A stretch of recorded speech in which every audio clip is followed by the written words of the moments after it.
Hello students, my name is Professor Shraddha and we are going to talk about the concept of Sanyama today. Sanyama is a topic included in Unit 2 of Universal Human Values syllabus. Today we shall come across the meaning of Sanyama, we'll understand the concept of Sanyama.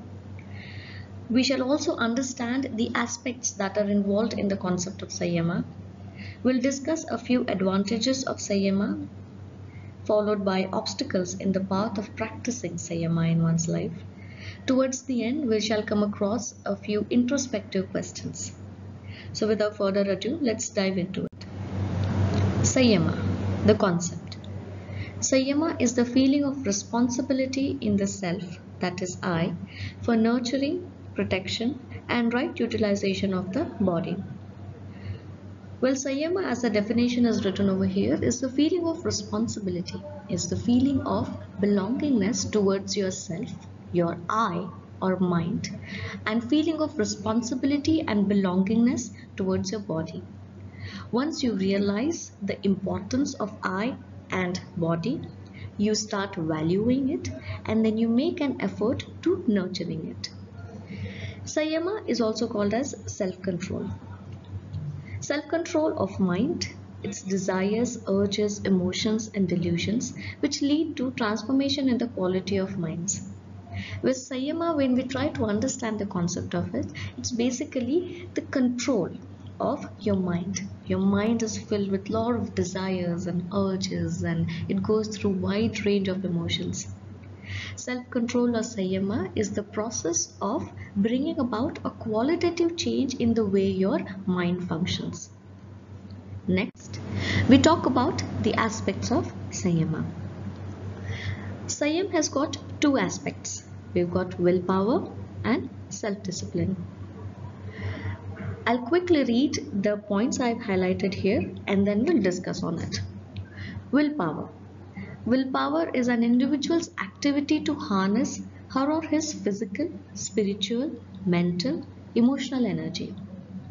Whereas self-discipline is the ability to train our mind, body, emotions and spirit to perform as per a scheduled routine.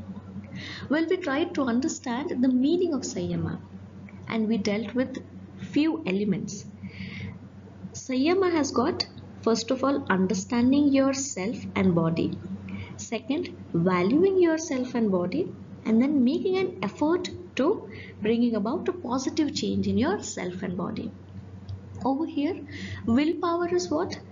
Understanding what your body is, what your mind is, what is the status of your body and mind, what are the needs of your body and mind. And once you understand that, you have this intrinsic motivation. You see this intrinsic internal desire to bring about a positive change, to nurture your body and mind. And that is what willpower is. It is at the emotional or mental level. Self-discipline, on the other hand, is the second step of it. That is the practical or application version of it. Once you have decided your goal, once you are intrinsically motivated that yes, I would like to bring about a good change in my health and a positive change in my thought and attitude. And then you make a game plan as to how you're going to bring about that change, how you're going to implement it, what are the ways that you're going to bring about that positive change. And that is what is self-discipline. Next, we talk about advantages of self-control. So once you know what you are, once you understand that this is what I am, this is where I stand and these are my desires, this is my goal, this is where I wish to reach to and this is how I am going to reach. So the game plan is made. But when you practice it, while practicing you will come across a few changes, and those changes are the advantages. Okay, so self-control, when you practice self-control or Sanyama in your life, it keeps a check on wrong habits and addictions.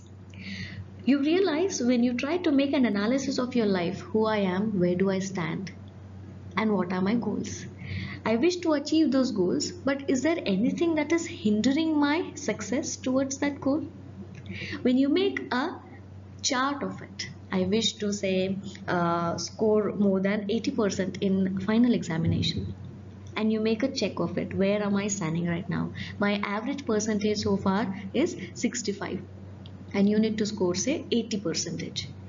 Now the journey from 65 to 80%, you realize that okay, this is how I understand the concept and this is how I wish to achieve it. But then what is my bad habit? Oh, I procrastinate a lot. Now this is a check that you're making. Next advantage is it increases self-confidence, improves self-esteem. When you try to understand who you are, you get closer to yourself. Specifically, not just physically, but also to at the emotional level. You realize that this is who I am. So first of all, you accept who you are. Yeah. So acceptance is the first stage. And when you accept who you are, you realize, okay, this is who I am. I really need to improve now. And it ultimately increases your confidence. It increases your self-esteem. Next, it keeps our emotions in control. There are a lot of times when we come across unexpected situations, undesirable situations. You must have experienced that you go through a wide range of emotions. A lot of times we go through sadness and anger, which leads to frustration. Yeah, at that point of time you don't even realize what you're feeling, what you're thinking. All you do is the emotions are just overflowing. At that point of time, if you practice Sanyama, if you are in the practice of implementing Sanyama in your life, you will be able to control your emotions. Next, it helps us take charge of our own lives. Absolutely. When you realize who you are, what you want to be, and how will you achieve, you take responsibility of your life. Okay, now done is done. Future is in my hand. Let me work towards it. Let me work towards making it a better one. Next, it inculcates a sense of responsibility and makes us goal-oriented. When you make an analysis of where you are and what you wish to achieve, when you determine your goal, definitely you end up having this willpower, intrinsic motivation, and then you achieve the goal. So these are the advantages of it. But when you are practicing advantages, there are a few obstacles. Let's try to understand the obstacles in the path of practicing Sanyama. Well, a lot of time people don't really understand the true meaning of self-control. People feel that self-control is doing this and not doing that. But self-control is quite different than what we all understand. Self-control is absolutely understanding what is right or wrong, what is it that will help you in achieving your goal and what will not. When you are encountered with any such situation wherein you're supposed to do what you're not supposed to do, at that point of time having the ability intrinsically for not doing it. That is what self-control is all about.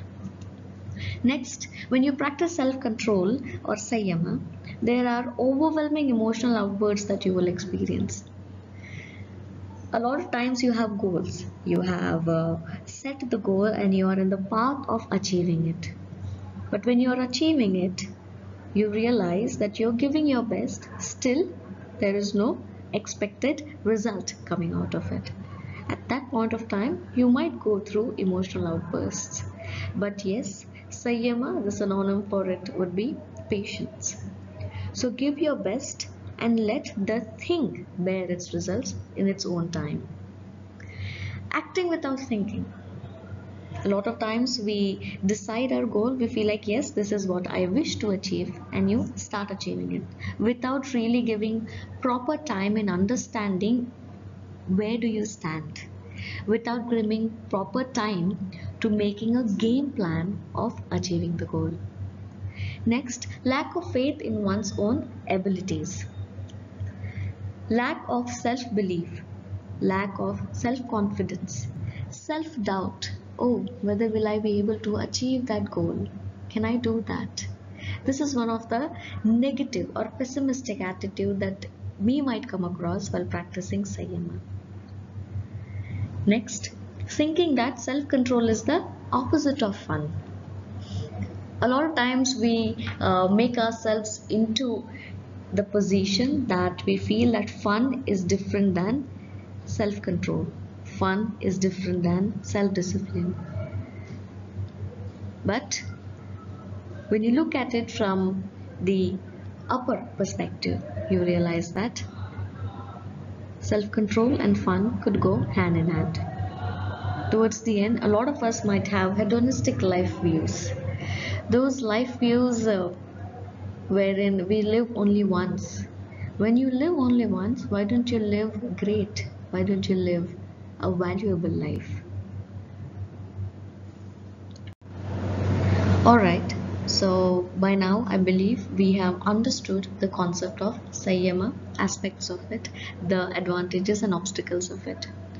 Before I wind up, I would like to leave you people with a few introspective questions. I want you to understand as to who you are. Try to answer the question, what kind of personality you have.